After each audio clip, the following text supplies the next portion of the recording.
శ్రీ గురుభ్యో నమః. దుర్లభ పొందసఖ్యము కానిది బ్రహ్మము అవాంగ్మానస గోచరము, అది వాక్కుకు మనసుకు అందదు. నాయమాత్మా ప్రవచనేన లభ్య, అది ప్రవచనాలకు మన నిర్వచనాలకు దొరకదు. అమ్మవారి మీద భక్తి కలగాలంటే అమ్మవారి అనుగ్రహమే కావాలి, అంతే, వేరే మార్గమే లేదు. దుర్లభమైనవి 7 సప్త సకారములు: సంపత్ సంపదలు, సరస్వతి విద్య, సత్యం సత్యవాక్కు, సంతానం సంతానం, సదనుగ్రహ గురువనుగ్రహం, సత్తా స్వాభిమానం, సుకృత సంభార గురు సాంగత్యం. ఈ దుర్లభమైనవన్నీ మనకు లభించేటట్లు చేస్తుంది అమ్మ. దుర్లభ అంటే అసలు దొరకనిది అని కాదు, మనకు మనంగా దొరకబుచ్చుకునేది కాదు అని అర్థం. అమ్మ అనుగ్రహంతో మాత్రమే సాధ్యమవుతుంది అని అర్థం. జ్ఞానం ఎవరిని ఆవహిస్తే వారు జ్ఞాని అవుతాడు అంటారు నా గురువు. కఠోపనిషత్తులో ఇలా ఉంది: యమే వైష వృణుతే తేన లభ్య, తస్తైష ఆత్మ వివృణుతే తనుం స్వాం. ఎవరిని ఈ ఆత్మ ఎన్నుకుంటుందో అతనికే లభిస్తుంది. ఆత్మ తన స్వరూపాన్ని అతనికి తానే వ్యక్తం చేస్తుంది. ఆత్మ అలా ఎన్నుకుంది బాల రమణుణ్ణి, గురువు అలా ఎన్నుకున్నాడు జ్ఞాన శిశువును. మరైతే ఏ సాధన అవసరం లేదంటారా అని అడుగుతారేమో. అవును, ఏ సాధన అవసరం లేదు. నాకు తెలిసి 2 గొప్ప సాధనలు: జ్ఞానాంబని కొలవడం, గురు సన్నిధిలో గడపడం.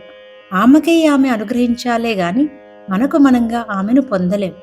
ఆమెను పొందాలనే చేసే ప్రయత్నాలన్నీ అహంకారపూరితాలే. అహంకారం ఉన్నప్పుడే ప్రయత్నాలు ఉంటాయి.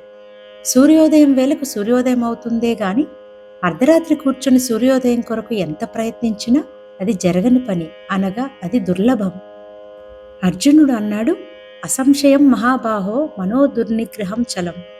ఓ మహాబాహో, మనస్సు నిశ్చయంగా చంచలమైనది, దాన్ని అదుపులో పెట్టడం చాలా కష్టమని. అన్నమయ్య అన్నాడు: మదిలో చింతలు మైలలు మనుగులు, వదలవు నీవవి వద్దనక. భక్తుడు తన అసక్తతను గుర్తించడమే శరణాగతి. గురువు నామరూపాలను తొడిపేస్తాడు, జ్ఞానాంబ బంధ మోక్షాలను తొడిపేస్తుంది. ఈశ్వరానుగ్రహం కలగాలంటే గురువు అనుగ్రహం ఉండాలి, గురువు అనుగ్రహం కలగాలంటే ఈశ్వరానుగ్రహం ఉండాలి. సాధన భక్తుల కర్తవ్యం, కానీ సిద్ధి వారి ఆధీనంలో ఉండదు.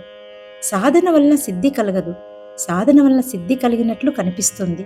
కాకతాళీయ న్యాయం వలె దైనందిన జీవితమంతా ప్రాప్తాప్రాప్తములుగా నడుస్తుంది.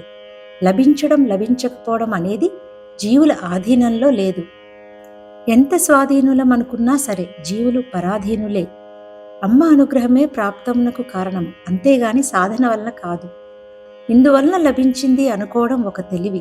ఈ తెలివి సత్యం కాదు. ఇందువలన అందువలన అని భావించేవారికి ఎందువలనో తెలియని పరిస్థితులు ఏర్పడతాయి. తనకు లభించినవన్నీ దైవప్రసాదంగా సంతృప్తి పడడం అనేది నిజమైన భక్తుల లక్షణం. లభించడం లభించకపోవడం అనేది భగవదిచ్చగా భావించి స్థిమితంగా ఉంటారు భక్తులు.